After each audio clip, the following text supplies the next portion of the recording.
What there? It's other my own about. Where there? Obi Beka say. And you may to buy near the house. So you have Ghana football.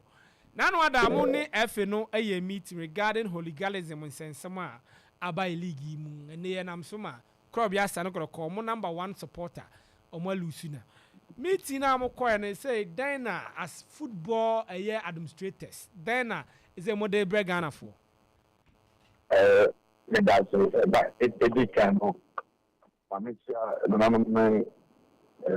but of course informing me. Now transform Emma Akadeko ko Opemsuo Yakubio bisia abiato na na so no so mo bi say enuntima enunimre no kasa wo sigi kesienso na isia wan say obiani wa Opemsuo afewi iski no na wato no because na wato na say if you are sabri ko amika number bi kama so mada ana no Sure. but by a penny intima ya sifuna ya presentation after a kind faswa gada mano sa bisemo bi ATBO you say I didn't know a hamper you for ye na that's say in ramo yam fanya ashandie mani siawa ya committee o man say akobase bo na ya bo ya na mu anu you want say I said recently na won ya I can say no I can say you know environment say rules guidelines and your master jadi na chief from the maka say Misia Kaya say we Goldstars we Chelsea we Asante Kotoko we House of Folk mate ekutia ka manu maka dey or how any amania bema unya bia I say if you know you will say no somebody ni na no or yamano I the money what master ejanna gafa konya ho sise amana woni na no eye na ye sanso abe asimukina enti na wo hwe enfini crack out buy no I have to be say by enhancing the security protocols no it's just amana wono asimukina na two Kenya amount for so esu ye the class so esu ye if you say protocol me as for push almost so the also I didn't say about like 10 minutes from down there ourselves yes Hello Mr. Adu. Hello but I tell you, I want to call.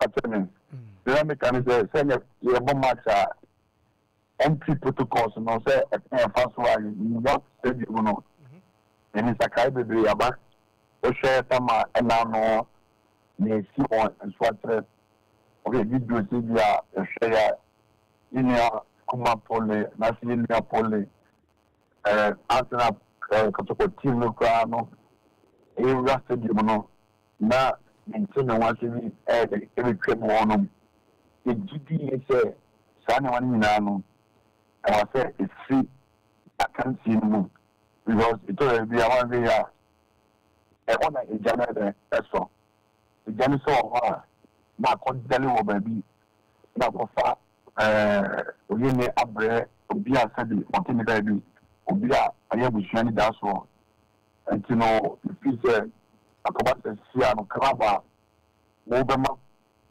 Onyoku club say Oba stadium Obama na be pinche Obama na fa or how amani mu no na say Obama no be say you feel on na ifasum emma lofty band one area one ka no ompe and when you can no share the league line bono and then the categories Kotokoni House of Folk category A ocean say more and was it to live and into the fort in the ebon not and you bambono so of the bambono so far it means firstly evidence it's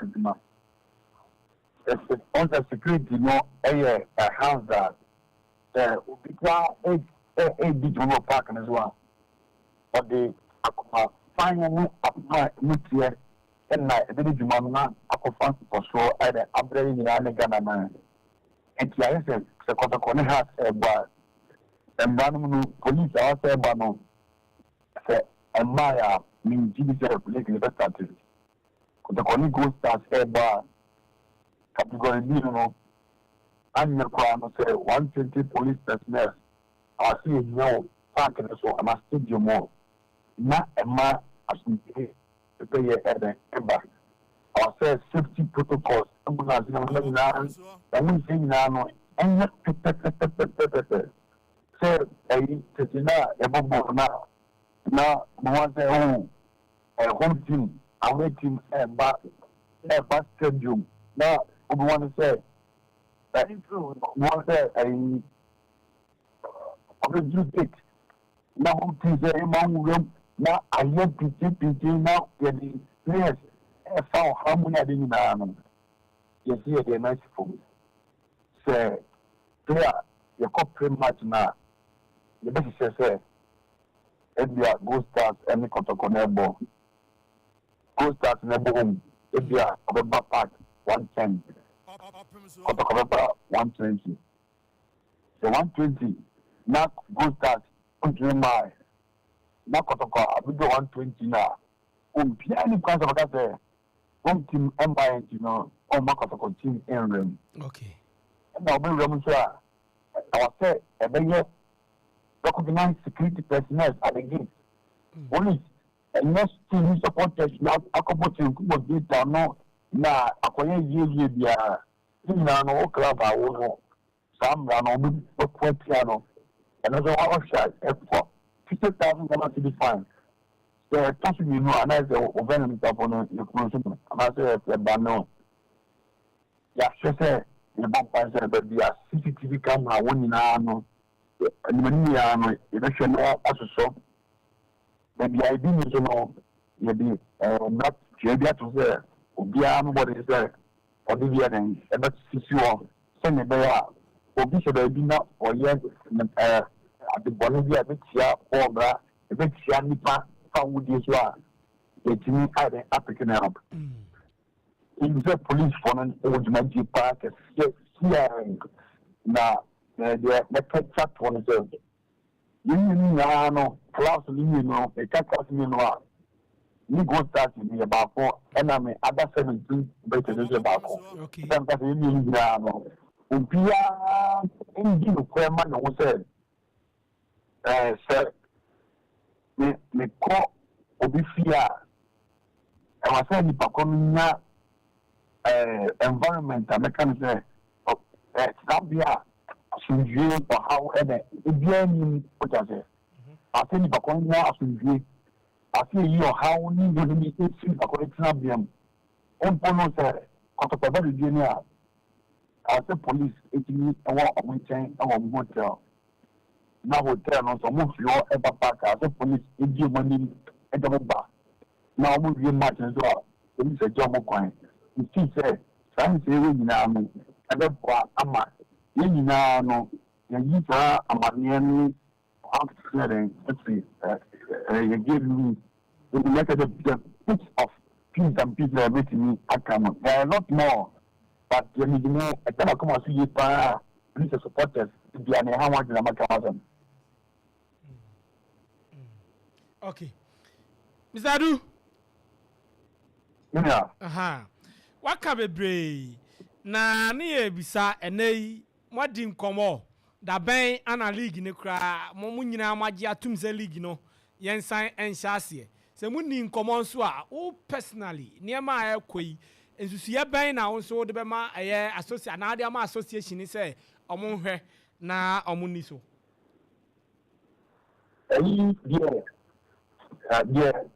mix manager on say feeling like clubs and I say to be said, and number 6 Albano. I was saying it me every amount for fat the team, which I said. On the kind of club CEO special, and they call you about buying a review buyer and at a draw on Zoom meeting. In a sense, any afternoon, and my aside for a dear Bakuba would be hard to want to say, I was saying, me a bomb match, I was saying, the other meeting. First, no, once a clubs, Bopono, I suppose that I did not carry it another alpha, what I did. I can't want to say now, apart from referee, central referee, line 1, line 2, 4th referee, match commissioner, and 22 players on the field. Also, bench 1, home team, coach, and assistants, not Opemsuo, any other reserve players. Coach bench 2, away team, coach, any reserve, sanitary team, Opemsuo, and reserve players. Any people otherwise, like the science aid for Ananoboa, any field medicals for any video, COVID for, then now, in a printer inside. Okay. That would be a boy said piano. Depending on the or be out, any cause of piano, I say, much fun and final. Martin Wasi. Okay. 18 of them, you can say, much commission. I'm not that's why I'm not no. I'm not much commission at a meeting and that. Let me say, team the answer 50 coordinators and media officers and then if you know actually normal. I can't add 2 or 3 other bodies are. I must say 8 to 20 on. The minister every single area that is a 2 million Akwasi. Now it's not wrong with that because I don't have to leg now. Okay. But every couple of the ends this weekend, the boy floor now, I share the way forward. Oh, okay. Now, this weekend, the Amu Boy FA Cup matches, nephew. Correct. Now, young and they Kodokodiani buy young Kabianshim. Last 2 weeks, a business year, a year Park Academy game on Moko Boy. Just this weekend, last weekend, yes, I will be our Indom Sports Stadium. About meeting, I say, some incident see after say, Kodoko supporter, I heard him Quano. Some near my CA about meeting, as na diagram of Moka found. No, and the case in other area, Opemsuo. You know, mixing like as much of football. Club, very well. Refugees for entry Canada. What myself. Club, being well, referee mistake. Only also for that. And the club, just in one referee mistake and punishing that. What myself. And you know, the don't make sense. I was saying, young clubs, men, young supporters, you know.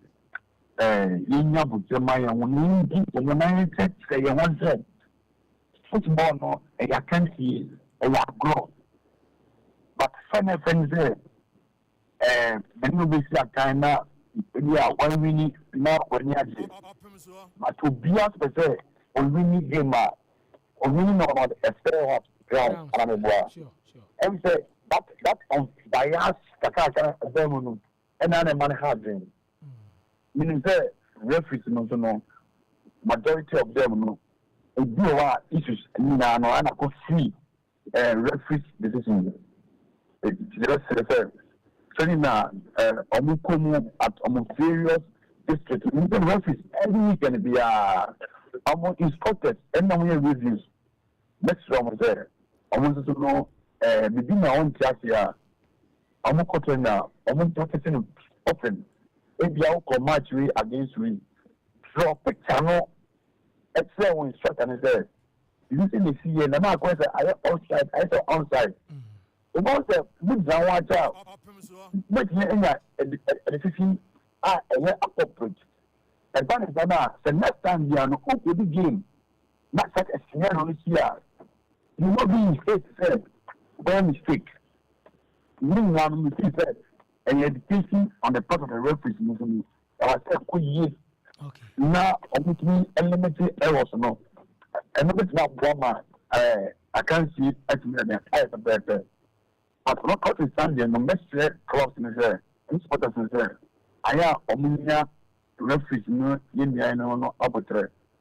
Now, board here, every time I say, and a common one, what's not every time quite well. But there is mistakes, no. So, don't be a repeated that. Then I quite a bonnet battalion. It's in the says in my number to my dream now. One day, no, maybe another crana as in the other. Okay. Mr. Riaja Moakona, in Yantiasa Club C, Autonomous League, I can want them, Ebia ready, Ebinia ready. Timsino, Muddy won't come. My ready, sir, autonomously. And I was to me. They are in the ball. Okay. Well, I think me, I was part of the building meeting now. About autonomous league. Okay. Sometimes now, I upon some that's the way I work at the foreign eye, and to go to be after the that's where. But it's more in my own additional. Not and one said, if anybody know me, what I say, my eye cross, the knee and body not, this their problem said, let's see, within that this person win now. Any refuge money gets a good question. Or to me, I'm running and leg no iron. You also said that, so, maybe autonomous who compare sponsorship. It is for a few people, you know, it me and my SK our sponsors, what as well. You know, and I know, Jason, you're too broad. So, compare with the 3 or 4 people. To be sure to be the can be supposed to added the 4 for you will pay. Consider a man inefficiency ever. That was some of the gifts of the support that is more on the law. To me, I want autonomous movement. Coming down to the implementation of there were some quicker issues. Oh, critical issues are not a woman tower. Introduction, division 1 league in over structure, Swan, the second division league in almost no, I'm not saying plan. Those things know now, a teacher amount for instructing with the implementation of the autonomous league. But I still think that now the rank and file. We are all calling for a quality and a good football at Mother Ghana. We used to be. But so the people we all banners of the people know. One way the other know, and what we do.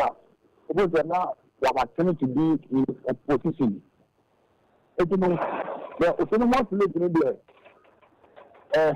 If you are accepted because if you come now I think a class in example to get your seed money. If my memory serves me right, 100,000. 100,000 yes. Sure.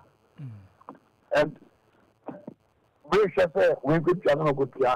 We will never channel good here. And Abiano, ever since in room. Not money GDO, Mohomo Juana, and I have a butcher's Caracon and Amunia GDO. At the payment, but one of my cards was there. I drew the implementation stage, and I'm worried. Sure. I mean, yes, I'm small to know this show. On there now, no.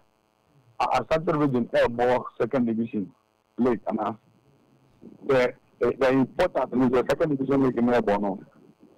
The best that we met on top, no, or any qualification, about Division 1. Division 1, yeah. And Division 1 so yeah, bono. Those that are playing on the 3 zones, you know, almost, you know, we never they're going to be champion, only back promotion to the Premier League. Now, Premier League is, you know, at the bottom 3, and also they're relegated into the Division 1. So the question was that if you go autonomous league there is going to be a national Division 1 league. And the national Division 1 league, number league, you know. So the question is that the remaining Division 1 clubs, you know, where will they stay? I don't know. I could do no mama 18,000. Okay. So if the 48 Division 1 clubs, 18 Ecobo National Division 1 now. Ebeka saying. Ebeka does. Yes. And the one that can not quite now, no, I'm going to be Division 2 and what are there. So I'm going to do said the whole kind of implementation by us and pow. As a matter of say, if I mean, we cannot control. We did everything right, but this kind of implementation, a very organization, we did this way again, you know, and now I have problems. Now I don't know. Mon say Premiership no airborne autonomous league. Division 1 and cost money there now all bona. 3 na be winning no. They come into it now. Akwasi Adu. No. No, you see, you have good football beyond. You have national league. Sure. Understand now? You must all ball league, you know, competitively. I think if I know all body Division 1, I also see league, you know, you boy strong. Okay.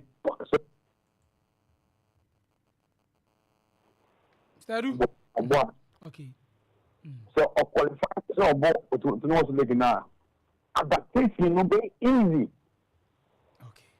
So, unlike say, about a central region, or part of central, part of western, or qualify Bama, after now, and you might Diamano. And I'm more about only 48 Division 1 clubs. Who prep a spice of one. How do you get it? Yo, Mr. Adu, your time into the Bejama Yako, where your simple answer, yes or no. Are the clubs ready? Because who Dreams FC, General Manager Oka said the clubs are not ready. Ready for the league? The autonomous league. Oh, clubs in there. Me, I can say that the clubs are Tuesday. You see the class are there? They are on 50 benchmark. 50-50? Yes. And I am going because I want to mean, say, it's the same way I can say the SC crown. Because, yeah, clubs not just 70% be. By 50-50, the say, I hear next season, yes, I'm a ball league, yeah, boy. That's about control. The clubs in Ghana, they have plenty. It's not about senior for the ground. But there's restructuring. You see, I said the accountant, because of the reorganization and our restructuring. And what's all got to be away. Oh, I don't know, because also, the membership rights in administration. Only because the second division clubs, they don't, they vote through the RFs and everyone. Sure. By the Division 1 clubs, they vote on membership as a club. But, you know, there are a lot of, you know, the best of us, you know, I would say by next Congress, you know, certain decisions will be taken. Okay. Mate. Mr. Adu, you be jana wa jiwa home nyame aduma you be saba na yadim komo.